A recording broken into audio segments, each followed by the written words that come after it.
오늘 이 본문의 내용은 우리가 읽었던 구절 가운데서 4절 말씀 끝에 보면은 내가 곧 하늘의 하나님께 묵도하고, 여기 잘 여러분들이 표시해 주시면 좋겠어요. 그러나 8절에 보면은 끝에 내 하나님의 선한 손이 나를 도우심으로 왕이 허락하고, 왕이 허락하는데 전제가 있어요. 내 하나님의 선한 손이 나를 도우셨습니다. 자, 한번 따라하게 할게요. 내 하나님의 선한 손이 도우셨습니다. 어떤 주식 투자가가, 이분이 이제 글을 쓰는 기자이기도 하고 작가이기도 합니다. 이분이 주식을 투자하면서 상당히 좀 성취감을 맛본 그런 사람입니다. 그래서 자기 스스로도 내가 주식에 대해서 어느 정도 전문가다. 그때 이제 교회 집사님이셔요. 그래서 교회 가서 이제 소그룹 모임하면은 주식에 대한 강의를 사람들에게 짧게 하기도 하고, 자기가 또 주식에 성공한 그런 사례도 얘기하고 그렇게 얘기했습니다.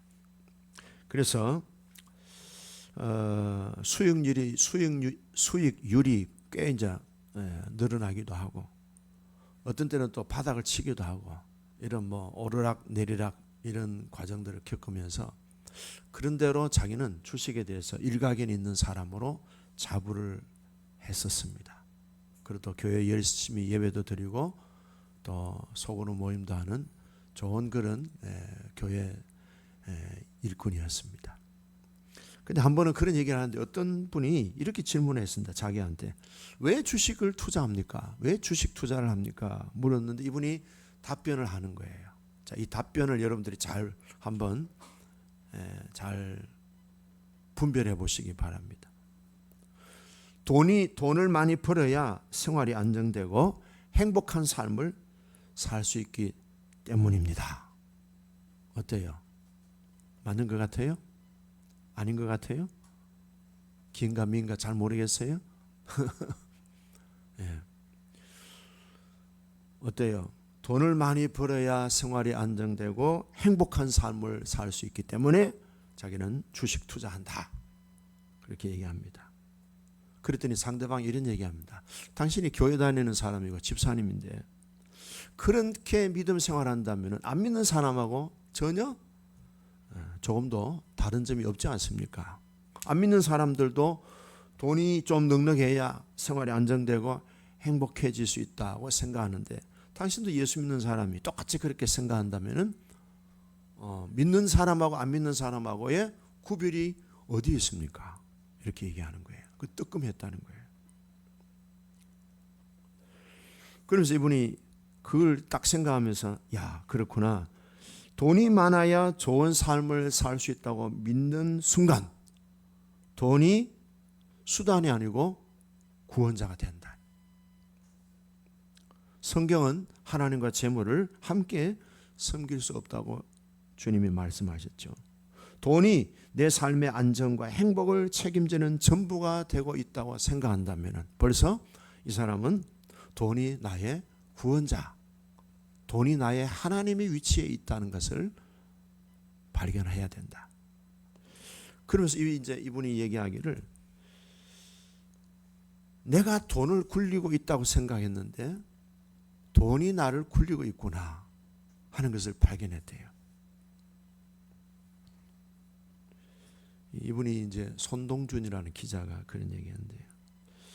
자기 자신을 보면서 자기는 돈을 굴리고 있는 줄 아는데 알고 보니까 돈이 나를, 내 인생을 굴리고 있다는 것을 깨닫게 되면서 그 글을 쓴 것을 보았습니다. 어떻습니까? 우리도 안 믿는 사람들과 똑같이 돈이 많아야 좋은 삶을 살 수 있고, 돈이 많아야 안정적이고, 돈이 많아야 내 인생이 보장되고 미래가 행복할 것이다 이렇게 생각한다면 하나님은 과연 우리의 마음속에 어디에 설 수 있을까? 하나님이라는 존재는 돈이 우리를 그렇게 충만하게 우리의 생각을, 우리의 인생을 지배한다고 생각한다면 하나님의 설 자리는 없지 않느냐 이 말이에요. 어떻습니까? 우리의 안정과 평안과 행복이 돈으로부터 옵니까? 아니면은 하나님으로부터 옵니까? 자, 이제 좀 다른 얘기인데요. 20년을 넘게 중국에 선교하던 선교사의 글입니다. 이분은 이런 얘기했습니다. 자, 여러분, 우리가 선교하면은 제일 핵심적인 건 뭡니까? 선교하면은 영혼 구원이고, 그리고 구원받은 영혼을 잘 양육하고, 그리고 세례를 주고, 이 사람을 그리스도의 제자로 세우고, 또 다른 선교사로 세우는 것이 선교사의 가장 핵심 비전이고 계획이고 목표 아닙니까? 근데 다 이제 그런 핵심적인 비전과 목표를 가지고 선교 현장에 딱 가는데 제일 문제가 되는 게 뭘까요? 제일 어려움을 겪는 문제가 뭘까요? 예? 돈이에요. 겉으로는 영혼 구원인데요. 실제적으로 선교 현장에서 제일 매일매일 체득하고 체감을 하는 것이 돈이에요. 그런데 이 이상준 선교사도 그런 삶의 현장에서는 예외가 아니죠. 뭐 누구나 다 겪는 현실이니까. 근데 자기는요, 자기를 끝까지 어디에 붙들어 맺는가 하면은 마태복음 6장 33절. 너희는 먼저 그의 나라와 그의 의를 구하라. 그리하면 이 모든 것을 너에게 더하시리라. 이 말씀을 자기의 생각과 자기의 모든 판단을 거기에 묶어서 선교 사역을 20년 넘게 했다는 겁니다. 경제가 어렵고 자녀들이 또 공부하는 또 현지 적응하는 부분, 그 다음에 선교 사역이 또 잘 풀려야 되잖아요. 때를 따라 전도를 하면은 영혼들이 또 이렇게 구원받고 또 예수 믿는 결신자들이 생기고 제자 훈련하면서도 잘 이렇게 돼야 될 텐데, 그 선교 현장 자체가 미래가 얼마나 막막합니까? 하나도 뭐 보장된 게 없잖아요. 막막한 맨 땅에 진짜 헤딩하는 그런 불안 중에서도 자기가 가장 확실하게 붙잡은 약속의 말씀은 먼저 그의 나라의 의를 구하는 것이었습니다. 모든 염려를 내려놓고 오직 하나님 한 분만 믿고 의지하며 나아가는 페이스 미션, 믿음 미션, 오직 주님, 오직 믿음이 내 인생의 가장 확실한 나침판이 되었고 버팀목이 되었습니다. 그러면서 이분은 늘 이런 얘기합니다. 재정보다 현실보다 하나님만 바라본다. 재정보다 현실보다 하나님만 바라본다. 따라할까요? 현실보다 하나님만 바라본다. 내 영혼아, 현실에 매이지 말고 하나님만 바라볼지어다. 아멘. 뭐 선교사의 삶이 그렇다, 그런 것, 뭐 선교사니까 그렇다. 사실 우리도 마찬가지 아니에요. 우리도 뭐 어떻게 또 일을 해야 되고 수입을 얻어야 되고 또 애들 가르쳐야 되고 먹어야 되고 입어야 되고 살아야 되고 월세 줘야 되고 뭐 등등 뭐 집안 행사 또 뭐 많지 않습니까? 그렇죠? 하나님의 나라 의를 먼저 구하는 이 삶이 우리들에게 딱 고착이 되면은 그 다음 다른 문제들은 풀어지더라 하는 것이 그 이상준 선교사의 고백입니다. 그러면서 그분은 끝으로 이런 말을 했습니다. 나는 지금도 선교 25년 인생을 살면서 그리하면 이 모든 것을 더하시리라는 약속 위에 선교를 감당하고 있습니다. 그래서 우리가 지금 살펴보고 있는 느헤미야도 마찬가지고 그 이전에 우리가 보았던 에스라도 마찬가지입니다. 두 사람 다 왕에게는 오른팔과 같은, 아닥사스다 왕에게는 오른팔과 같은 인물입니다. 그렇죠? 에스라는 어떤 사람이었습니까? 왕이 자기가 갖고 있는 로얄 캐시 카드를 주었어요. 이 카드 네가 마음대로 써라. 마음대로 써라. 왕이 쓰는 개인 카드를, 그렇죠? 왕이 쓰는 개인 창고를 에스라에게 열쇠를 준 거예요. 네 마음대로 써라. 그 다음 오늘 느헤미야는 어떤 사람입니까? 느헤미야가 예루살렘에 가겠다고 하니까 일시적으로 보내준다. 돌아와야 된다. 나는 네가 없으면 정치 못해. 왕 노릇 못해. 네가 꼭 필요해. 갔다가 그 예루살렘에 성을 건축하고는 돌아왔으면 좋겠어. 이렇게 얘기합니다. 그 두 사람 다 어떤 사람입니까? 왕의 총애를 받는 왕의 오른팔 아닙니까? 그러면은 이 사람들의 장래는 보장이 돼 있잖아요.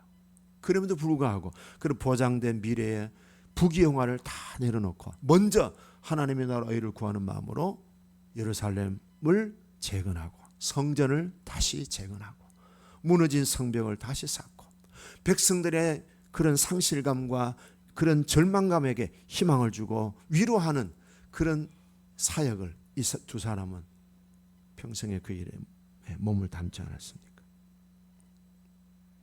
오늘 우리의 삶에서 에스라와 느헤미야가 주는 도전은 그렇습니다. 무엇을 먹을까? 무엇을 마실까? 무엇을 입을까? 염려하지 마라.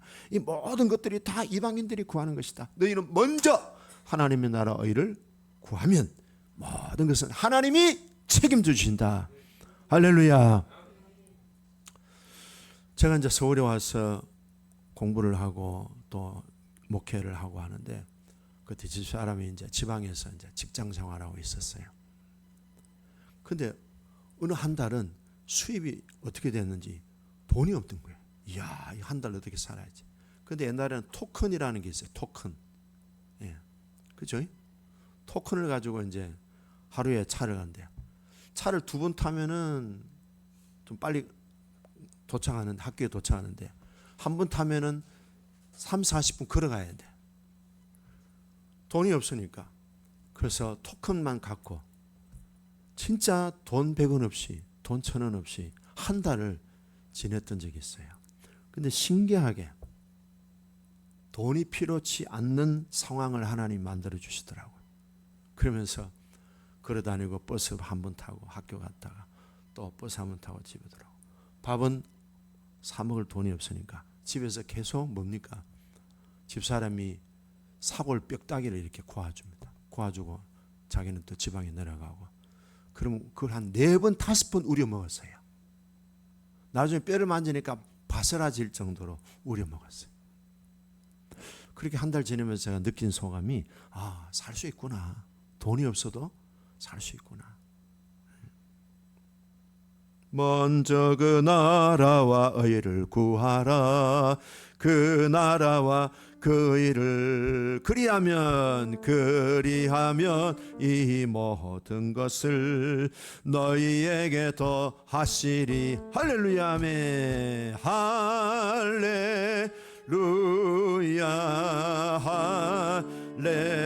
할렐루야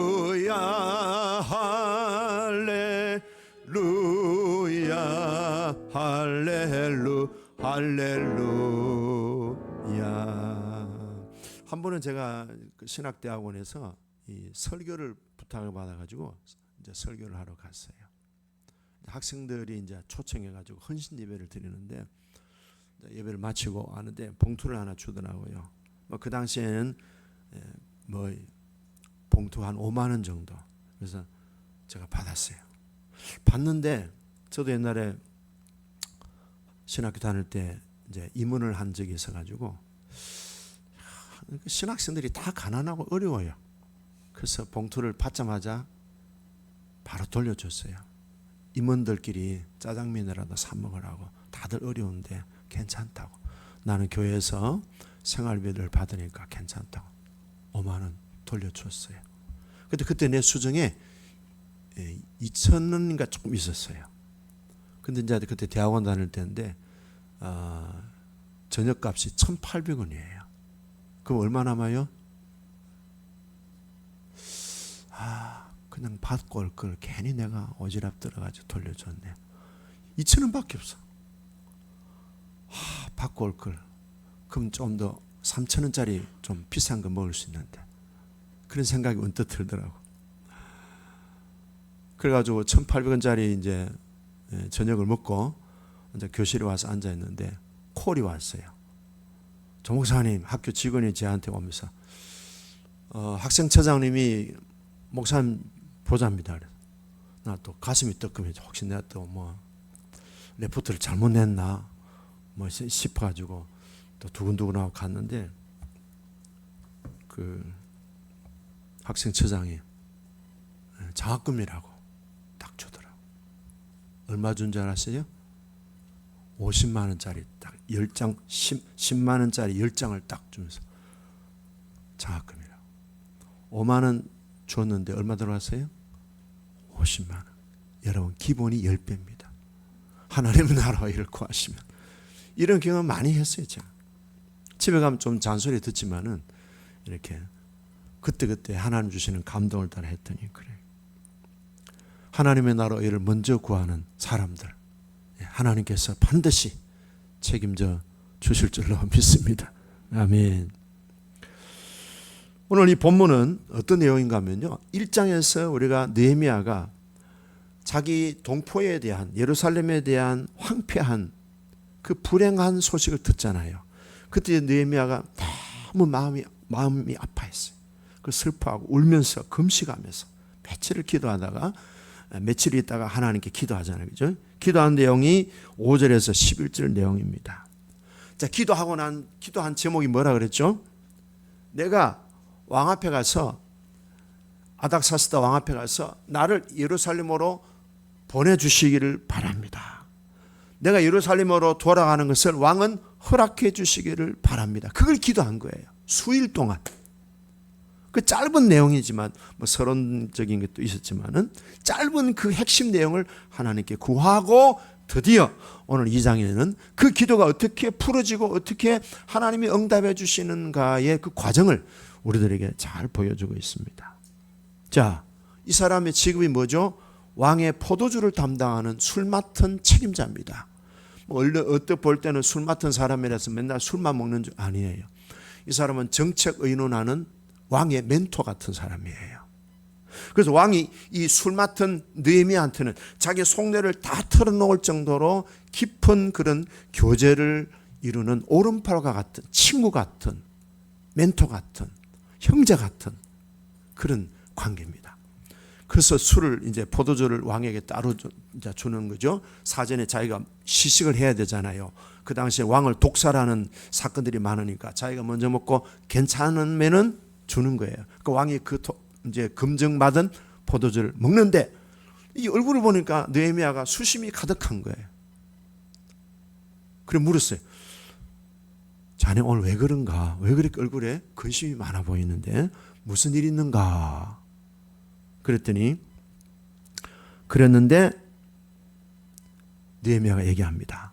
우리의 조국 유대 예루살렘이 완전히 황폐했고 백성들은 너무 지금 도탄에 빠져 있고 성은 무너져 있고 성전도 그렇고 내가 이런 조국의 황폐한 환란 중에 있는 조국을 제가 소식을 듣고 너무 마음에 근심이 되었습니다. 그랬어요. 자, 그 다음에 그랬더니 왕이 뭐라고 하는가 하면은 그럼 내가 너에게 뭘 도와주면 좋겠느냐 묻는 거예요. 자, 4절 읽어볼까요? 4절 시작.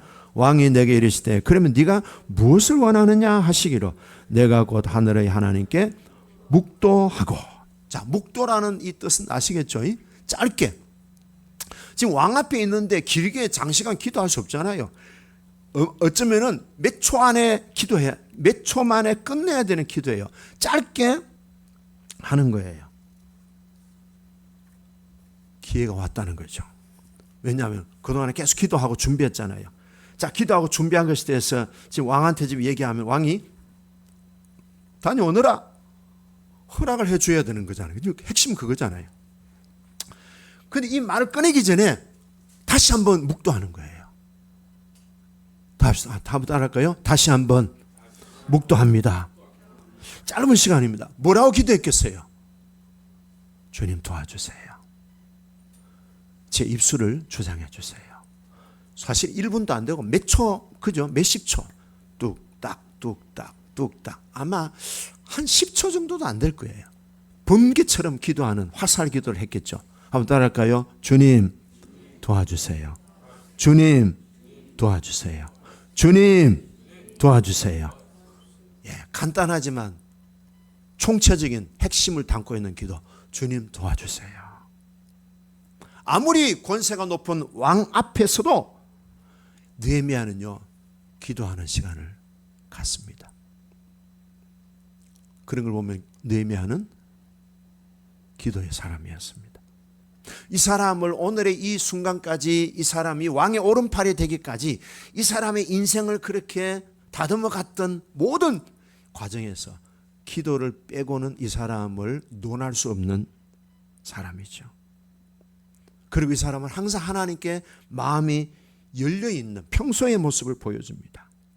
여러분, 우리도 짧은 기도의 시간을 가지세요. 제가 이제 부산에 내려갈 때 예성이 보고, 예성아 이제 내려간다, 기도해라. 하나님 아버지, 부산 내려가는데 햄버거도 사 먹고 초콜릿 도넛도 사 먹고 할비 운전 잘하게 해주세요. 뭐 이런 기도지만은 일부러 시켜요. 제가 옛날에 우리 애들하고 갈 때도 늘 돌림, 오늘은 네가 기도해라, 중간에 내려서 네가 돌아올 때 감사하게도 누가 해라, 자꾸 시켜요. 이렇게. 애들이 잘 때도 기도시킵니다. 예성이 기도해라, 예찬이 기도해라. 그 기도 제목 가운데 제 형제들 수호 형, 주아 형까지 기도해요. 제시카 누나, 크리스티 누나, 제임스 형아 다 이렇게 쭉 이렇게 합니다. 얘들이 이제 내년에 떠나면은 남아 있는 게 뭐겠어요? 할비하고 햄버거 먹는 거, 그 기억하면 되겠습니까? 할비하고 자기 전에 날 찬송곡 부르고 기도했다. 이거 남겨주려고. 자, 묵도, 짧은 기도 중요합니다. 뭐라고 기도했겠죠? 주여 도와주세요. 주님 도와주세요. 주님 도와주세요. 그래서 이제 틀어놓습니다. 왕이여, 나를 유다로 보내주십시오. 무너진 성을 재건할 수 있도록 저에게 허락해 주십시오.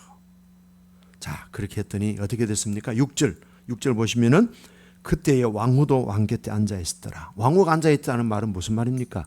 그만큼 느헤미야가 왕후와 왕과의 관계가 좋다는 걸 보여주려고 하는 거예요. 왕이 내게 이르되 네가 몇 날에 다녀올 길이며 어느 때에 돌아오겠느냐. 자, 지금 왕이 있는 수상궁에서 예루살렘까지 가는데 1500km입니다. 1500km면은 도보로 가면은 4개월 정도 걸립니다. 어디에 가야 될까요? 기차 타고 갑니까? 비행기 타고 갑니까? 걸어서 가는 거죠. 또 느헤미야는 그래도 왕의 총애를 받는 사람이니까 말이 끄는 수레를 타고 갔겠죠. 요즘 말로 하면은 뭐 국무총리 정도 안 되겠습니까? 가는데 뭐 왕이 걸어서 가도록 하겠습니까? 말이 참 멋진 말이 끄는 수레 타고, 그죠? 상상해 보시면은 4개월 걸리는데, 그래도 왕은 이제 느헤미야를 보내면 안 되니까 갔다가 그럼 성을 재건하고 다시 돌아와라. 나는 네가 없으면 난 아무것도 못해. 나는 네가 필요해. 너는 나의 오른팔이야. 네가 없으면 나는 모든 정책 결정이 안 돼. I need you. 나는 네가 필요해. 그래서 갔다가 그냥 제한된 한정된 시간을 허락해주고 돌아오라고 하는 거예요. 그만큼 평소에 느헤미야와 왕의 관계는 신뢰 관계가 있다는 걸 보여주는 거죠. 그래서 이제 왕한테 구체적으로 얘기합니다. 구체적으로 얘기한다는 것은 평소의 기도를 통해서 그만큼 지혜가 생겼고 계획이 생겼다는 거 아닙니까? 그죠? 그래서 기도하면요, 하나님이 아이디어를 주셔요. 기도하면 아이디어를 주셔요. 자, 왕이 허락해 줍니다. 6절에 보니까 왕이 나를 좋게 보내기를 좋게 여기시기로 내가 기한을 정하고 그랬습니다. 그러면서 이제 쭉 이제 7절, 8절에서 느헤미야가 구체적으로 왕한테 요청합니다. 1500km 4개월 동안 걸리는 이 여행에 내가 많은 성을 통과할 터인데 또 주위에는 뭐 여러 가지 뭐 사소한 시시비비가 일어날 수도 있으니까 왕이여, 나한테 출입을 할 수 있는 모든 성문을 통과할 수 있는 출입증을 나에게 주십시오. 왕의 허가증. 그걸 주시면은 그걸 보여주면 보고 통과하지 않겠어요? 그 다음째, 내가 가서 무너진 성을 재건하는데 필요한 목재를 저한테 주십시오. 꼭 가서 나도 살아야 되니까 내 집도 지을 수 있는 목재를 주십시오. 그렇게 얘기를 하니까 8절 끝에 있습니다. 8절 끝에 뭐라고 얘기합니까? 내 하나님의 선한 손이 나를 도우심으로 왕이 허락하고. 그 한번 다시 읽을까요? 시작. 내 하나님의 선한 손이 나를 도우심으로 왕이 허락하고 합니다. 자, 왕이 허락했다는 그 왕의 허락을 느헤미야는 반드시 이렇게 고백합니다. 왕의 선한 손의 도우심이 있어서 왕이 나를 허락해 주었다. 보통 우리는 대화를 하면은 왕의 하나님의 선한 손의 도우심은 싹 생략하고 그죠? 생략하고 왕이 허락해 주었다. 이렇게 우리는 얘기하고 그렇게 우리는 사람들한테 전달할 때가 많습니다. 그래서 왜 느헤미야가 왕의 하나님의 선한 손의 도우심이라고 구체적으로 이 고백을 했을까요? 기도했기 때문에. 기도 안 했으면 모르죠. 이걸 우리말로 하면은 지금 이 현장에 이 본문에 나와 있는 앞뒤 전후 문맥으로 얘기하면은 이렇게 얘기할 수 있어요. 내가 하나님께 기도했더니 하나님이 내 기도를 응답해 주셔서 하나님이 왕의 마음을 감동해 주셔서 허락해 주셨습니다. 그렇잖아요. 기도와 하나님의 선한 도우심, 이거는 뭐예요? 연결되어 있잖아요. 여러분, 우리가 하나님의 선한 손의 도우심을 입기 위해서 항상 기도할 수 있기를 축복합니다. 자, 물어볼게요. 쉬지 말고 기도하라는 뜻은 무슨 뜻일까요? 문자적으로 보면은 밥도 먹지 말고 잠도 자지 말고 일도 하지 말고 무조건 기도하라는 뜻. 근데 쉬지 말고 기도하라는 뜻의 핵심이 뭘까요? 무슨 의미일까요? 네. 응답될 때까지 포기하지 말고 기도하라, 그런 뜻이에요. 네. 응답될 때까지 기도를 포기하지 마라. 왕을 만나기 전에 먼저 하나님을 만났잖아요. 간절히 기도해서 그 기도의 열매로 하나님이 왕에게 개입하셔서 하나님이 왕의 마음을 뭡니까? 느헤미야의 그 요청에 대해서 좋게 여기는 마음을 하나님이 왕에게 부어주셔서 그렇게 일들이 진행됐다. 이제 보이지 않는 영적인 흐름을 지금 느헤미야가 보고 지금 얘기하고 있는 거예요. 그 왕은 뭐예요? 지금 느헤미야가 기도했는지 느헤미야가 뭐 했는지 전혀 알 길이 없는 거예요. 그러나 보세요. 역사는 왕이 끌고 갑니까? 하나님이 끌고 가십니까? 하나님이 끌고 가시는 거예요. 이게 뭐예요? 기도하는 사람은 뭐예요? 하나님의 선한 손의 도우심을 항상 입는 거예요. 에? 우리 수정이하고 제시카도 크리스티도 공부할 때에 죽으라고 하지 말고 하나님 공부합니다. 도와주세요. 그렇게 기도하고 공부하면 어떨까? 제가 옛날에 고등학교 다닐 때 학교 딱 도착하면 기도합니다. 어떤 친구도 기도 안 하죠. 그래서 저는 기도하는 마음이 생겨서 주님, 오늘 학교 시작입니다. 수업 잘 듣게 해주시고 특별히 독일어 시간에 5째 시간 점심시간 얼마나 졸립니까? 이히 리비티 독일어 할 때 안 졸리도록 도와주세요. 왕이 모든 것을 허락한 이유는 기도 응답해 주시기 때문이라는 해석을 느헤미야가 했기 때문에 그렇게 하나님의 선한 손이 나를 도우심으로 왕이 허락했다. 만약에 여러분 기도하지 않는 사람, 기도하지 않으면서 일이 잘 되는 경우는 어떻게 결과가 생기겠어요? 예, 자기 노력을 강조하겠죠. 자기의 지혜를 강조하겠죠. 내가 최선을 다했다고, 내가 열심히 했다고 자기 공적을 내세우겠죠. 이름도 없이 빚도 없이 섬기는 것은 불가능하겠죠. 느헤미야의 계획과 기도 제목이 잘 되었을 때 그는 서슴지 않고 내 하나님의, 누구의 하나님? 내 하나님의 선한 손의 도우심이었습니다 라고 고백하고 있는 것입니다. 기도를 하지 않는 사람이 어떤 환난을 당하면 이 사람은 대뜸 하는 말이 Why me? 왜 나한테 이러십니까? 그렇죠? 왜 나한테 이렇게 하나님 시비를 거십니까? 나를 좀 놔두지. 왜 이렇게 나를 환난의 중심에 나를 내던지십니까? 근데 기도하는 사람이 환난을 당할 때는 뭐라고 얘기합니까? 아버지의 뜻이 무엇입니까? 내 뜻대로 마시고 아버지의 뜻이 이루어지기를 바랍니다. 실제로 그런 기도가 되더라고요. 자, 느헤미야가 이렇게 기도한 내용을 보면은 효과가 있다는 걸 보여줄 수 있죠. 그럼 어떻게 느헤미야가 기도했습니까? 첫 번째는 1절에서 지난 1장 4절에 5절에서 11절까지 내용 보면 하나님의 이름을 부를 때 뭐라고 부릅니까? 하늘의 하나님, 해볼까요? 하늘의 하나님. 자, 이렇게 부르는 이유가 뭘까요? 지금 아닥사스다 왕의 위에 있는 분이 누구라고요? 하나님이시죠. 그 하나님은 하늘의 하나님. 하늘에는 누구도 못 가잖아요. 하늘에 계시는 하나님이라는 뜻은 모든 만사 만물들을 통치하시고 컨트롤하시는 컨트롤러. 그 고백인 거예요. 왜? 자기가 왕한테 가야 되니까. 그러니까 여러분 보세요. 몸이 병약한 분들은 무슨 하나님 이름 부르면 좋겠습니까? 만병의 치료자가 되시는 나의 하나님. 얼마나 좋습니까?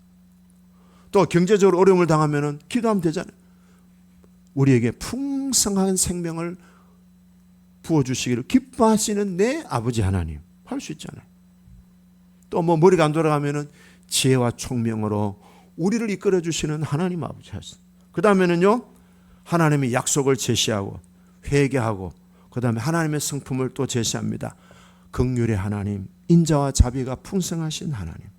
그 다음에 맨 마지막이 뭡니까? 기도의 본론을 짧게 올리고.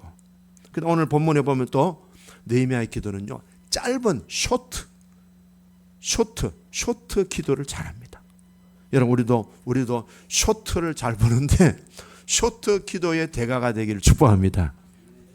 자, 그래서 이제 기도하는데요. 이 어떻게 보면 느헤미야의 전체 내용을 통해서 보면요, 이 느헤미야라는 이 사람의 그 중심은요, 항상 하나님과의 교통과 기도가 늘 열려 있습니다. 혹시 여러분 공병호라는 분 아세요? 이분이 우리나라에 자기 개발에 최초로 그 공병호 연구소라고 하는 이 단체를 만들어 가지고 이분이 보통 1년에 책을 한 20권 정도 쓴대요. 근데 이분이 예수를 안 믿었는데 50이 돼서 예수를 믿었습니다. 근데 이분이 그때 하는 말이 학문을 할수록 마음이 허무감을 느끼시더라고요. 학문을 할수록 마음이 허무해지는 걸 느껴서 자기 스스로 이웃에 있는 집 가까이 있는 교회를 찾아갔대요. 큰 교회 찾아간 것도 아니고 유명한 교회 찾아간 것도 아니고 자기 집에서 가까운 교회를 찾아갔대요. 그러면서 이분이요, 하나님을 만난 거예요. 예수님을 인격적으로 만나고.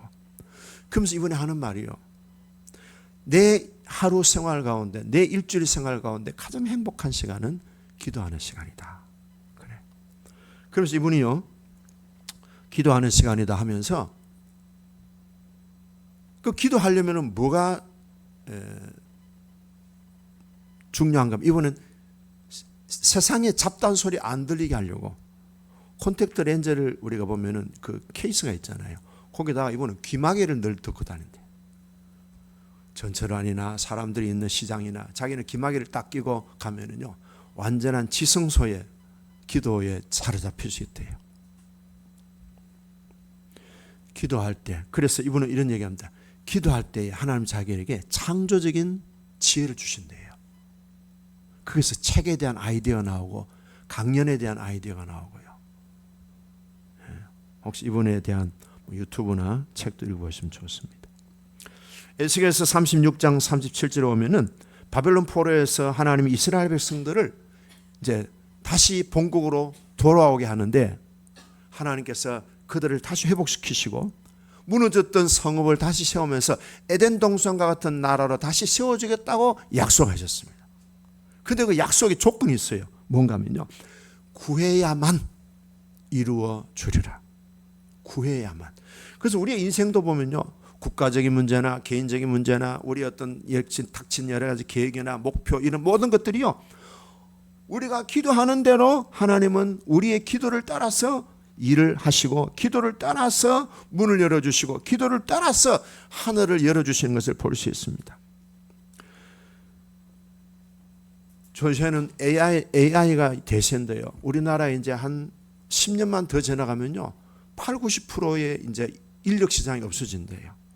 근데 AI가 대체 못하는 게 있대요. 그게 뭔가 하면 메타인지라고 하는 게 있대요. 메타인지는 뭔가 하면은 자기를 살피는, 그래서 자기를 살피면서 내가 뭘 잘했는지 뭘 못했는지, 내가 어떤 부분이 좀 개선해야 되고 어떤 부분이 내가 반성을 해야 되는지 자기를 반성하고 자기를 살피는 것은 AI 기계가 못한다는 거예요. 그럼 자기를 살피고 자기를 반성하는 최고의 지름길이 뭐냐? 기도라는 겁니다. 기도. 자, 이제 마지막으로 한 가지만 보고 마치겠습니다. 오늘 읽은 내용 가운데 12절인데요. 읽지는 않았지만은 12절 한번 볼까요? 이제 느헤미야가 돌아왔습니다. 예루살렘 돌아와서 3일을 지냈습니다. 12절 읽어볼까요? 시작. 내 하나님께서 예루살렘을 위해 무엇을 할 것인지 내 마음에 주신 것을 내가 아무에게도 말하지 아니하고 밤에 일어나 몇몇 사람과 함께 나갈새 내가 탄 짐승 외에는 다른 짐승이 없더라. 예, 며칠 만에? 11절 보면 사흘 만에. 자, 예루살렘에 돌아와서 3일을 지냈습니다. 자, 느헤미야가 3일을 지내면서 뭐 했을까요? 쇼핑했을까요? 아니면 아는 친인척들, 친구들 만났을까요? 뭐 했을까요? 기도했겠죠. 기도하면 반드시 드러나는 열매가 있습니다. 그게 뭔가 하면요, 12절입니다. 내 하나님께서 예루살렘을 위해서 내가 무엇을 할 것인지, 하나님이 무엇을 할 것인지 내 마음에 주신 것, 이 뭐예요? 감동이죠. 영적인 감동입니다. 자, 기도하니까 3일 동안 기도하니까 하나님이 느헤미야에게 어떻게 일을 추진할 것인지 상세하게 아이디어와 지혜를 주셨어요. 근데 그걸 어떻게 해요? 아무에게도 얘기하지 않고 일단은 탐색하는 거예요. 주위 상황을 살피는 겁니다. 자, 느헤미야가 움직이는 모든 과정은 기도를 통해서 주시는 하나님의 감동으로. 따라합시다. 나에게도 하나님의 감동이 부어지기를 원합니다. 자, 그럼 하나님의 감동. 히브리서 5장 14절 보면은 우리는 영적 지각을 가지고 삽니다. 그런데 기도하는 사람은 하나님께 귀와 마음이 열려 있습니다. 이게 뭐예요? 하나님에게 감동을 받는 비결입니다. 두 번째는 뭔가 하면요, 자기 소리를 줄여야 돼요. 자기 소리를 줄여. 어떤 성도님이, 집사님이 목사님한테 주일날 이렇게 요청했어요. 목사님은 하나님의 음성을 잘 들으시니까 기도하실 때 하나님 앞에 내 소개 좀 해주세요.